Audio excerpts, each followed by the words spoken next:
Bonjour à toutes et à tous. Vous avez été plusieurs milliers à suivre nos précédentes conférences sur Facebook.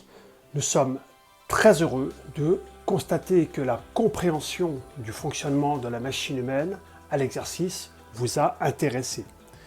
Vous nous avez adressé beaucoup de questions.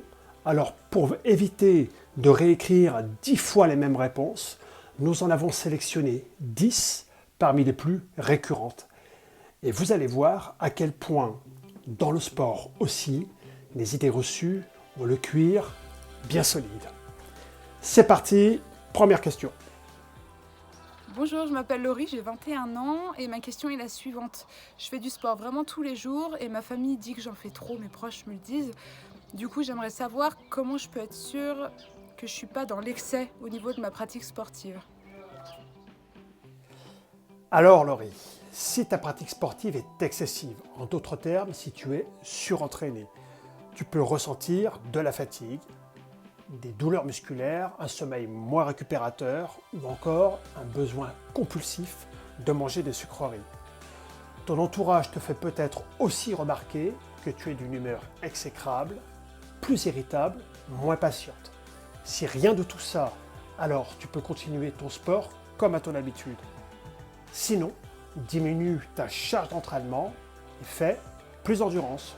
Bonjour, je m'appelle Jean-Jacques et j'ai 55 ans. Je ne faisais quasiment jamais de sport et vu le confinement, je m'y suis mis récemment. Le problème, c'est qu'en faisant du jogging, c'est vraiment compliqué pour moi, c'est très dur, je m'essouffle tout de suite et j'ai mal partout. Ces premières expériences ne me donnent pas franchement envie de continuer. Maintenant, est-ce que c'est normal? Est-ce qu'il y a des gens qui ne sont pas faits pour le sport et la course notamment? Est-ce que c'est moi, par exemple, qui ne suis pas adapté? Merci de répondre à cette question. Mais si, Jean-Jacques, bien sûr que tu es fait pour ça. Tout le monde peut pratiquer la course à pied, mais il faut faire les choses dans l'ordre. Premièrement, il faut t'assurer auprès de ton médecin traitant que tu n'as pas de contre-indication à la pratique sportive. Il s'agit d'évaluer les risques cardio-respiratoires et potentiellement aussi les risques articulaires et tendineux. Ensuite, il faut commencer tout doucement sans te mettre dans le rouge. Par exemple, tu peux alterner pendant 40 minutes 5 minutes de course en aisance respiratoire avec 5 minutes de marche rapide sur du terrain plat. Puis tu réduis chaque semaine un peu le temps de marche au profit du temps de course. En tant que débutant, tu ne dois jamais finir un jogging avec un sentiment d'épuisement. Bonjour, Xavier, 40 ans. Un jour sur deux, je fais un footing d'une heure à jeun pour brûler les graisses. Je mets mon KOE pour suer et accélérer le processus. Est-ce que c'est bien pour perdre du poids? Oui Xavier, faire du sport le matin à jeun pour brûler les graisses, c'est bien. Mais à condition qu'il s'agisse d'intensité d'effort vraiment très modérée. Tu dois être maximum à 70% de ta fréquence cardiaque maximale. Par contre, le KOE, la capuche, pour transpirer et perdre du gras, ça c'est une légende urbaine. Quand on transpire, on perd du poids, mais ça n'est que de l'eau, Xavier, ce n'est pas du gras. Bonjour, je m'appelle Elsa et j'ai 26 ans. J'ai découvert la musculation il y a un an et j'en fais une fois par semaine et j'aimerais passer à 2. C'est peut-être idiot, mais j'ai peur que mes cuisses et mes bras gonflent et je voudrais savoir s'il existe des programmes qui n'agissent pas trop sur le volume musculaire. Merci. Alors rassure-toi Elsa, il existe des programmes musculaires qui agissent peu sur le volume. Par exemple, si tu utilises des charges moyennes sur 15 répétitions, tes bras et tes jambes vont se tonifier. Mais avec 2 séances par semaine, ce n'est clairement pas possible de transformer en Hulk. Les femmes qui pratiquent le bodybuilding, elles s'entraînent d'arrache-pied 10 à 15 heures par semaine et elles ont un mal fou à augmenter leur masse musculaire et c'est malheureusement pour ça qu'elles ont parfois recours à des moyens illicites. Bonjour, c'est Ludo, j'ai 27 ans. Ça va faire exactement 2 semaines que j'ai commencé un régime à base de protéines et beaucoup de légumes vapeur. J'ai arrêté tout ce qui est sucre lent, j'ai réussi à perdre 4 kilos, je suis hyper content. Par contre, le truc c'est que maintenant, dès que je fais un effort physique, mes séances de sport ou quoi, je suis hyper fatigué. Donc voilà, je me posais la question, est-ce qu'il y avait un lien entre les deux? Et il serait gentil de me répondre. Merci, bonne journée. Salut Ludo. La suppression de tous les sucres a très rapidement réduit à néant tes réserves en glycogène hépatique et musculaire, ce qui t'a permis en 2 ou 3 jours de perdre près de 2 kilos.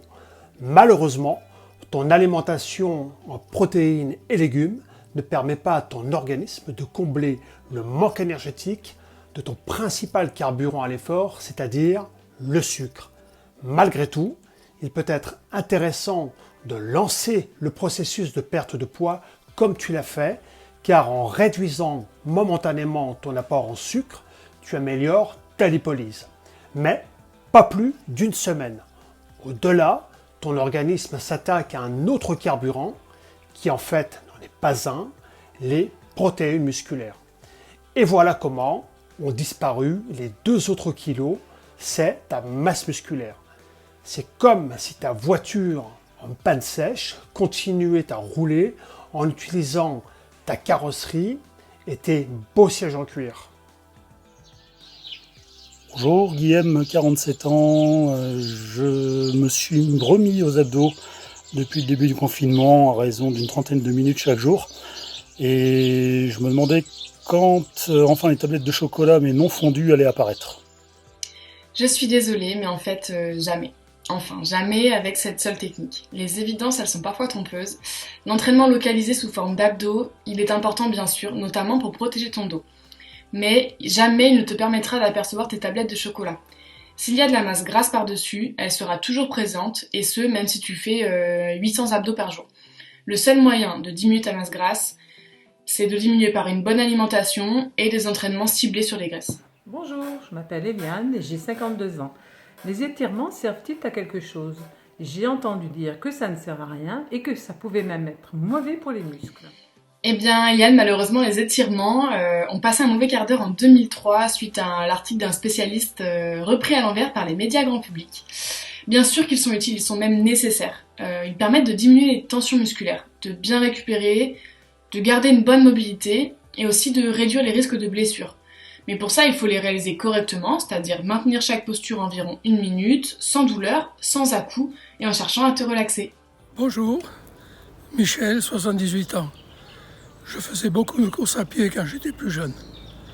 Et après 30 ans d'arrêt complet dans la course, j'aurais envie de m'y remettre. Ma question est, est-ce bien raisonnable à mon âge? Michel, je te félicite, car il n'est jamais trop tard pour se remettre à la course à pied. Le principal facteur limitant, il est là. Assure-toi quand même auprès de ton cardiologue que tu n'as pas de facteur de risque cardio-respiratoire. Ensuite, tu peux y aller en veillant à ne pas créer de surcharge avec le risque de développer des tendinites ou des claquages. Alors, dans un premier temps, reprends par une séance type comprenant une marche rapide de 15 minutes pour bien t'échauffer, tes muscles et tes tendons, suivi de 8 à 10 fractionnés en alternant 1 minute de course très tranquille avec 1 minute de marche soutenue.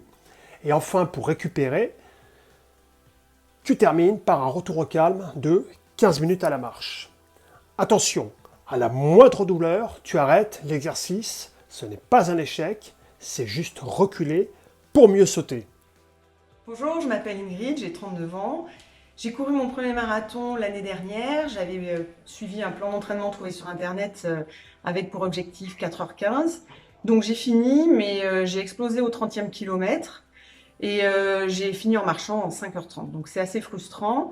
Je ne sais pas ce qui s'est passé, si j'ai pas assez bu ou assez mangé.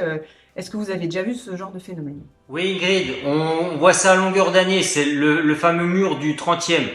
Il est d'ailleurs généralement associé à un discours du genre « jusque-là, tout allait bien ». Alors, tout d'abord, j'ai 2 remarques concernant les plans individualisés sur Internet. La première chose, c'est ta vitesse de course cible a-t-elle été bien choisie? En d'autres termes, est-ce que tu n'as pas été trop ambitieux sur ton temps? Et puis la deuxième remarque, c'est trop souvent, ces plans sont excessifs en termes de durée et de vitesse des sorties.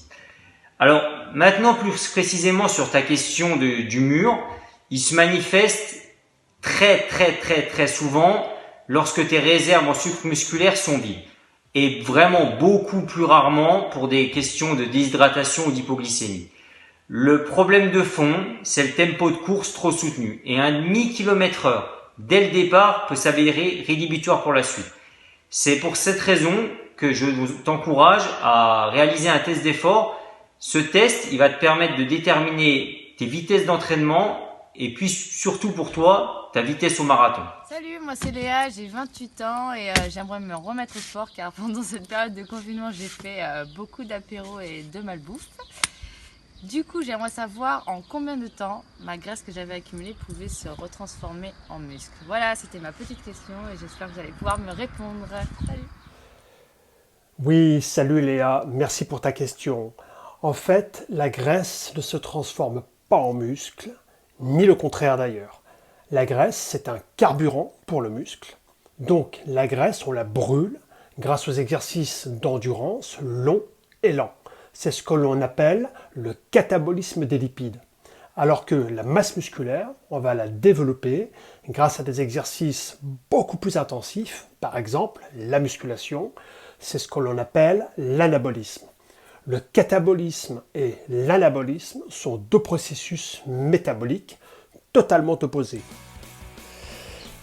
Méfiez-vous des idées reçues et n'hésitez pas à prendre conseil auprès de professionnels lorsque vous vous lancez dans un programme d'entraînement ou un programme alimentaire. On se retrouve dès mercredi pour vous raconter l'histoire de Corinne, motivée comme jamais dans sa quête de forme et de bien-être.